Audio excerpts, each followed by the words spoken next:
They say trust is built in the quiet moments, the everyday routines, the simple, "I'll be home soon," that you never think to question. But that night, staring at a crumpled receipt from a cafe I'd never been to, with my husband's name printed neatly at the bottom, I realized just how fragile trust really is. The receipt smelled faintly of his cologne, that mix of cedar and mint he always sprayed before leaving for the gym. "Just another late workout, babe," he'd said. Only this time, the date on that slip of paper told a different story. Before all this, our life looked perfect. From the outside, the kind of quiet happiness you scroll past on social media and think, they've got it all figured out. We'd been married for 8 years. We had a small, cozy house on Maplewood Drive, a dog named Jasper, and a rhythm that made me feel safe. Every morning, I'd wake up first.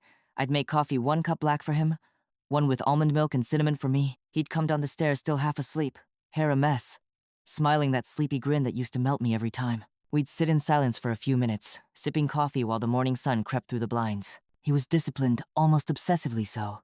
The gym wasn't just a hobby for him. It was his therapy, his way of controlling the chaos of life. He'd go every evening after work, around 6 p.m., and come home by 8:30, smelling of sweat and aftershave. At least, that's what I thought. Back then, I had no reason to doubt him. If anything, I admired his consistency.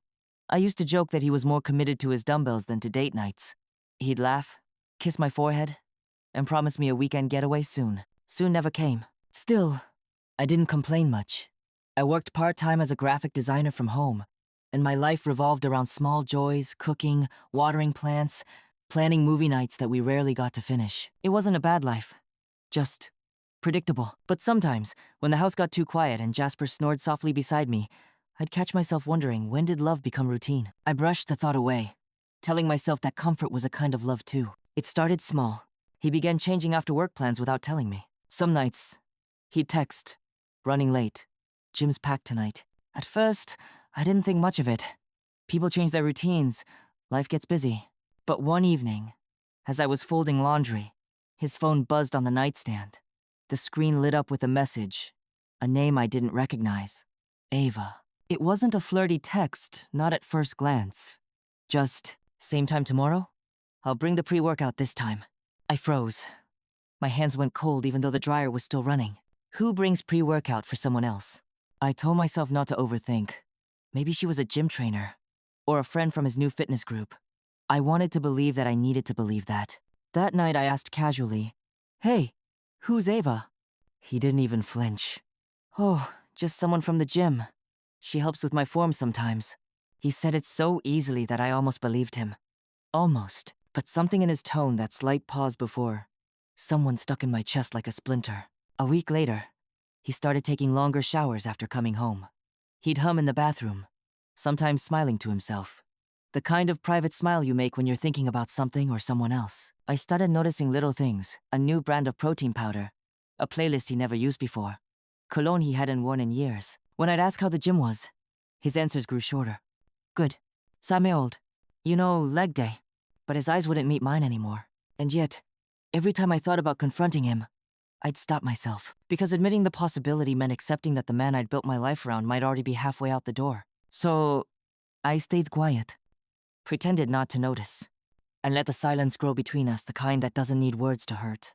One Thursday evening, he said he was going to hit the gym after work, as usual. I nodded, kissed his cheek, and said, "Don't push yourself too hard." He smiled. That same practiced smile that didn't quite reach his eyes, and left. 2 hours later, I decided to wash his gym clothes. When I reached into his duffel bag, my hand brushed against something stiff, a folded piece of paper tucked into the side pocket. It was a receipt from a cafe downtown, the Willow Room. 2 cappuccinos, 1 slice of strawberry cheesecake. Date, Tuesday. Time, 7:40, 2 p.m. Right around when he told me the gym was too busy. At the bottom, next to the server's initials, was his signature. And underneath that, written in loopy handwriting, a note in blue ink. "Next time, it's my treat." I stood there, the sound of the washing machine whirring in the background, my fingers trembling. The words blurred as my eyes filled with tears. I sat down on the edge of the bed, Jasper curling up at my feet. As I stared at that receipt, the evidence of something I hadn't wanted to believe, my mind spiraled. Who was she? Why lie? How long had this been going on? That night, when he came home, I didn't say a word. I just watched him, watched how easily he smiled, how casually he kissed me goodnight. And for the first time, that kiss didn't feel like love. It felt like goodbye disguised as routine. The next morning, I woke up before him, something I'd been doing more often lately. He was still asleep, one arm hanging off the bed, his chest rising and falling like nothing in the world was wrong. I watched him for a long time, wondering how someone could lie so peacefully while the truth sat crumpled in my nightstand drawer. When he finally stirred, he smiled drowsily and said, "You're up early." I smiled back. "Yeah, just couldn't sleep." He kissed my forehead, oblivious, and went to shower. As the water ran, I sat there staring at the duffel bag, that ordinary black bag that suddenly felt like a vault of secrets. That day, I couldn't focus on anything. My designs, my emails, even Jasper's barking it, all blurred into background noise. The only thing looping in my head was that name, Ava. Who was she, really? Why did she have such easy access to my husband's time and apparently his trust? By afternoon, curiosity had given way to something darker. Determination. I picked up his gym membership card from the counter, tucked it into my bag, and decided to accidentally visit his gym that evening. The place smelled like disinfectant, and protein shakes, the kind of sterile energy I'd always found uncomfortable. I told the receptionist I was thinking of joining and wanted to look around. She smiled politely and waved me through, and that's when I saw her. Tall, blonde, athletic. She was laughing that easy, confident laugh with a man I knew far too well. My husband. He was standing close. Too close. His hand brushed her shoulder as she wiped sweat from her face. They looked like people who shared a language I didn't understand anymore. I froze near the row of treadmills, pretending to scroll on my phone, watching their every move through the reflection in the mirror. Then she turned and I felt my stomach drop. I knew that face. Ava wasn't just some woman from the gym. She was his ex-girlfriend, the one he'd dated before me. The one he'd once said wasn't ready for commitment. The one he'd told me was ancient history. But there she was, right in front of me. Not history at all. They looked so comfortable together, like no time had passed at all. She laughed at something he said, playfully shoved his shoulder. He grinned back, eyes softer than they'd been with me in months. My hands trembled around my phone. I took a step back, afraid I'd faint, afraid they'd see me, afraid of what it meant that part of me still wanted to be wrong. But I wasn't. I saw everything I needed to see. That night, he came home late again. Same excuse, same easy tone. Gym ran long, babe. Ava's training for a marathon, so we pushed extra hard tonight. The sound of her name on his lips burned like acid. He said it so casually, like she was just another person in his orbit, not the ghost of a past love he'd quietly brought back to life. I forced a smile. "That's great. I'm glad you have someone to push you." He nodded, kissed me, and went to shower. As soon as the bathroom door closed, I grabbed his phone. It was locked, but the password hadn't changed. He never thought I'd look. I opened his messages and scrolled until I found her name, Ava. And there it was. The proof. "You looked amazing tonight. Same time tomorrow? Can't wait to see you again." Don't worry. She doesn't suspect anything. I read those words over and over until they blurred through my tears. He was talking about me. She. My chest tightened. I couldn't breathe. The sound of the shower running felt like mockery. When he came out, towel around his waist, he looked at me and smiled. "You okay? You look pale." I held his gaze, every ounce of me trembling. Who is she, really? He froze. "What are you talking about?" "You know exactly what I'm talking about." My voice cracked, quiet but sharp. "Ava, your ex. The one you're apparently meeting after your workouts." His face drained of color. "Mia, it's not what you think." Those 6 words, the oldest, weakest excuse in the book. I almost laughed. "Then what is it?" I asked. "Because I have receipts." Literally. I pulled the folded paper from my pocket and threw it onto the bed. He looked at it, then at me, eyes darting like a trapped animal. "Okay," he said finally. "Yes, we've been talking, but it's not what you're imagining." "Talking?" I repeated, the words slicing through me. Is that what they call secret lunches now? He ran a hand through his hair, pacing. "Mia, she's been through a rough time. I was just helping her get back on her feet. We're friends. That's all." "Friends don't meet behind their wife's back," I said quietly. "Friends don't hide receipts in their gym bag." He sighed, sat down, and buried his face in his hands. "It just happened, okay? We started talking at the gym. One thing led to another, but it doesn't mean anything." I stared at him, the man I'd loved for almost a decade, and realized I didn't recognize him anymore. "Doesn't mean anything?" My voice broke. "You lied to me. For weeks. You made me feel crazy for noticing. You let me think I was imagining things. He looked up at me, eyes red, and said softly, I didn't want to hurt you. And that was the worst part, that he knew he was hurting me and did it anyway. That night, I slept in the guest room. Jasper followed me in and lay beside the bed like he knew something was wrong. I stared at the ceiling for hours, listening to the hum of the fridge, the distant ticking of the hallway clock. Every sound felt louder, every thought heavier. It wasn't just about the cheating, it was the betrayal of the small things. The lies disguised as just being busy. The smiles that weren't real anymore. And somewhere between midnight and morning, I realized something painful but true. The version of my husband I'd loved no longer existed. The next morning, I woke up with puffy eyes and a headache that felt like it came from somewhere deeper than my skull. The kind that comes from heartbreak, not sleep deprivation. Ethan was already gone.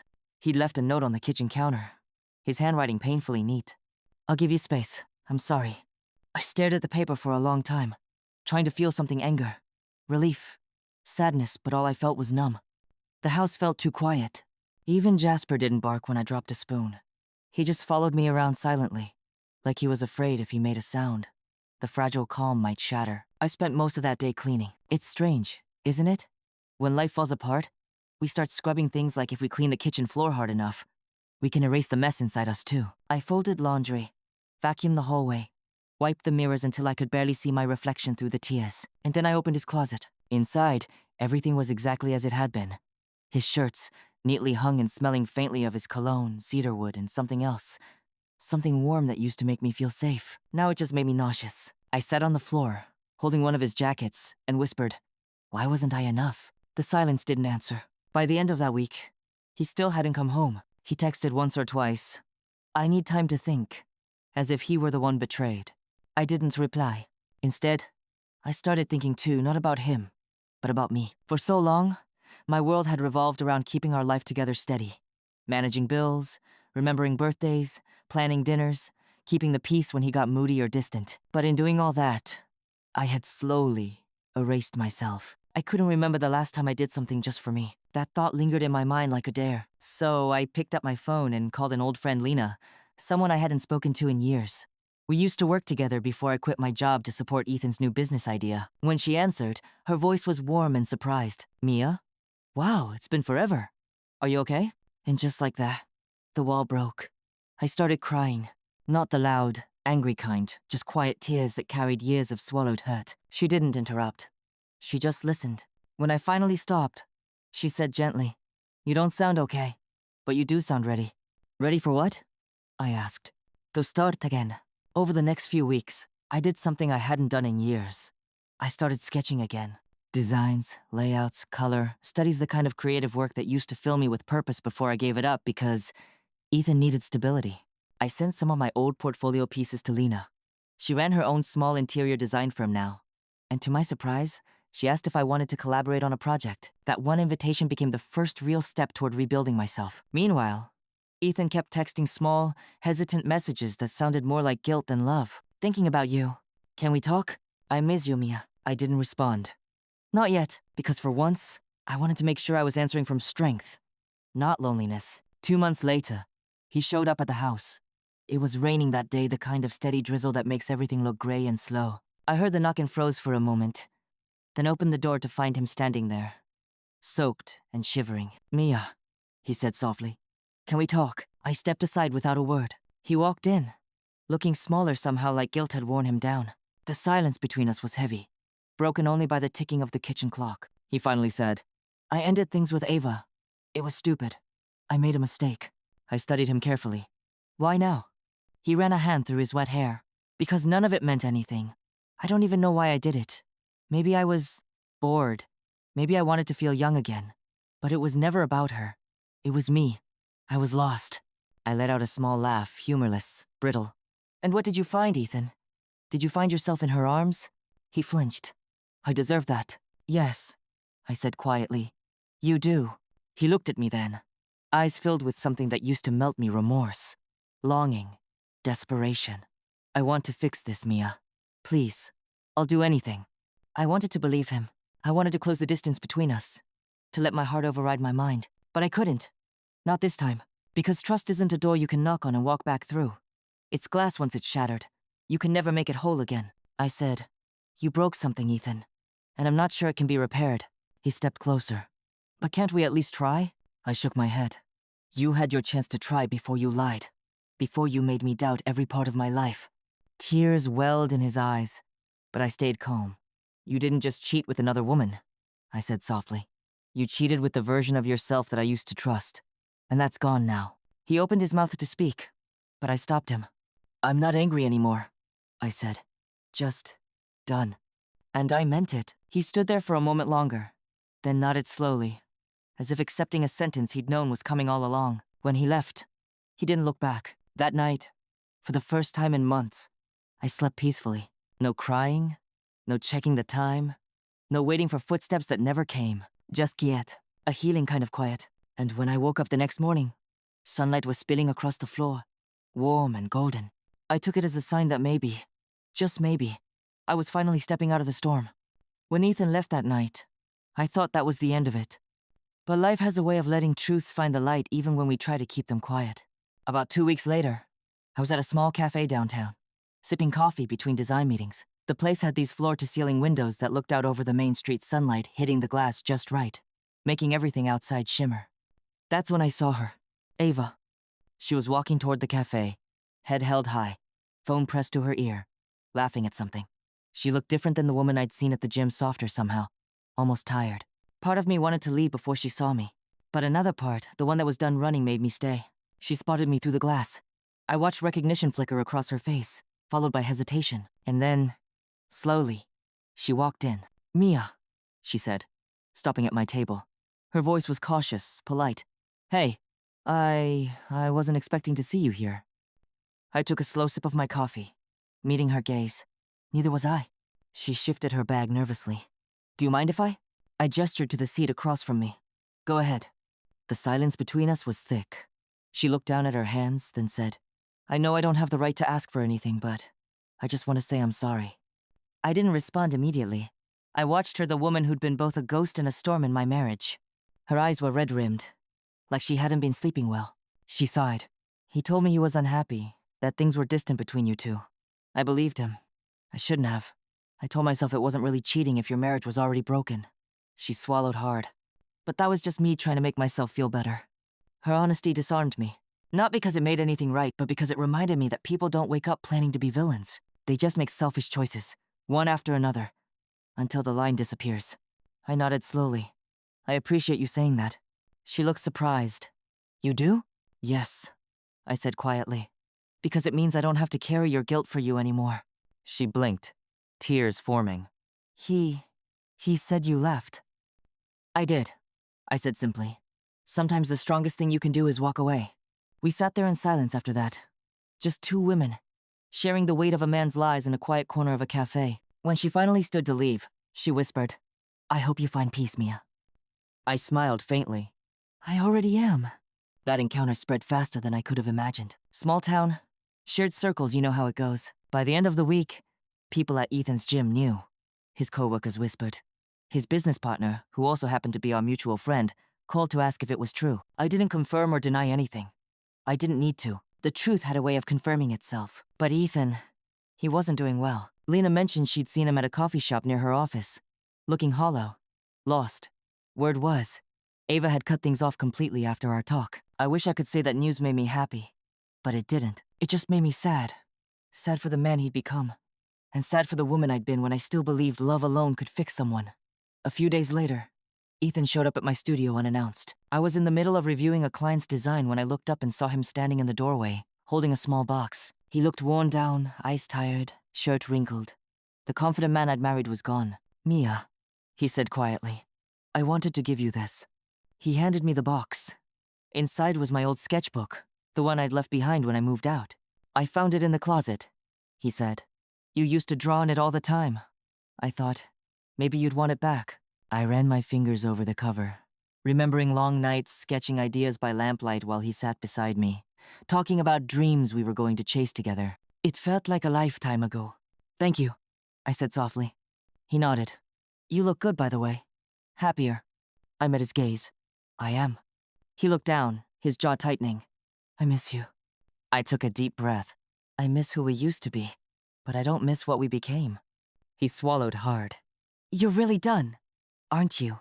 I hesitated for just a moment, then said, yes, for a second. His face crumpled just enough to show the man underneath all the pride and regret. Then he straightened, gave a small nod, and said, I hope someone sees how strong you are, Mia. I do too, I whispered. And just like that, he walked away for the last time. I stood there, watching him disappear down the hall, the sketchbook still warm in my hands, and I realized I didn't feel anger, or pity, or longing, just peace. The kind of peace that comes when you stop chasing closure and start giving it to yourself. Over the next few months, my work flourished. The small project Lena gave me turned into several. Then, somehow, I found myself leading design consultations for clients who'd once intimidated me. I started smiling again genuinely, laughing without guilt. People would ask about Ethan sometimes, and I'd just say, he's part of my story, not my ending. Because that's the truth. Not every betrayal breaks you. Some just clear the space for who you were always meant to become. It's been almost a year now, a full circle since that night in the kitchen, when the truth shattered everything I thought I knew. People often talk about healing like it's this neat, beautiful process stages, steps, progress charts. But the truth is, it's messy.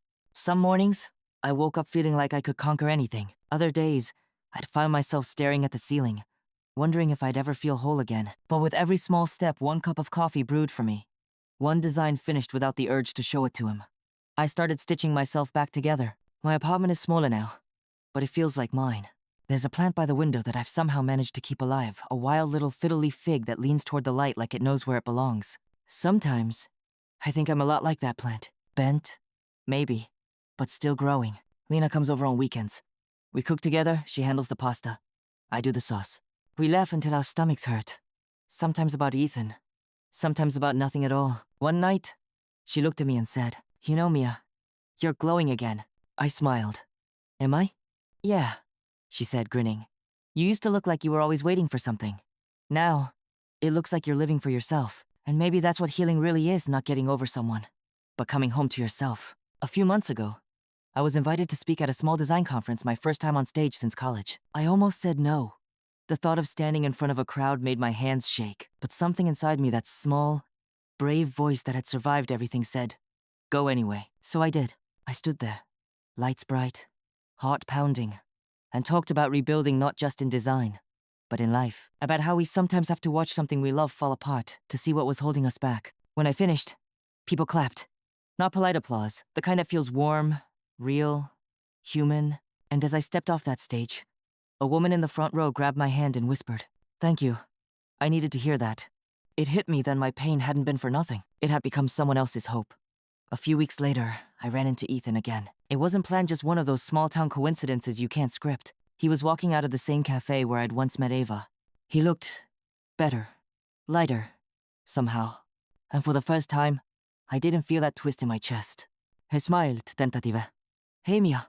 Hey, I said back. How have you been? He asked. Good, I replied honestly. Really good. He nodded, like he believed me. I'm glad. We stood there for a few seconds. Just two people who had once built a life together, now standing in the ruins of it, not broken, just different. Before he walked away, he said, you deserved better than what I gave you. I smiled softly. I gave me better. He blinked, then smiled too. A small, genuine one. Take care, Mia. You too. And just like that, we let go of what was left. That night, I sat by my window, lights dim, rain tapping against the glass, and opened my old sketchbook. The one Ethan had returned. Most pages were unfinished designs. But near the back, I found something I'd drawn years ago. Two hands reaching toward each other, separated by a crack in the middle. Underneath, I'd written a single line. Sometimes love breaks so something truer can grow. I smiled. Tears soft in my eyes. Maybe I'd always known how this would end. Maybe I just needed to live it to understand it. Now, when people ask me what happened between us, I don't talk about betrayal or heartbreak. I talk about becoming. Because that's what this story really was. Not a tragedy, but a transformation. And if you're listening to this right now, if you're standing where I once stood, wondering how to breathe through the hurt, I want you to know, you will. One day, you'll wake up and realize the storm didn't destroy you. It cleared your path. Not every ending is meant to break you. Some are meant to rebuild you. This was my story. But maybe, in some small way, it's yours too. There's something about betrayal that changes you. Not just the pain, but the clarity that comes after it. I used to think my marriage was the center of my life, that love was supposed to be sacrifice, patience, and endurance. But now, I understand love isn't about losing yourself to keep someone else comfortable. It's about sharing a life, not shrinking inside it. When Ethan walked out, I thought I had lost everything. But the truth is, I found something much greater. I found me, and that's what I want to leave you with tonight.